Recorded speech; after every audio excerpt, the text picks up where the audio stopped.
নিরাপত্তা দিতে ব্যর্থতার পরিচয় দিয়েছে।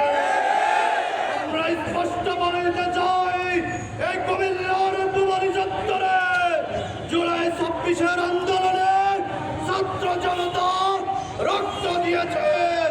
আজকে আমরা বুবারি চত্বর থেকে স্পষ্ট ঘোষণা করতে চাই, আওয়ামী লীগ বেঁচে করিয়াছিলার বেদাত্তাদেরকে অতি শীঘ্রই গ্রেফতার করতে হবে। গ্রেফতার করে তাদেরকে দৃষ্টান্তমূলক শাস্তি দিতে হবে।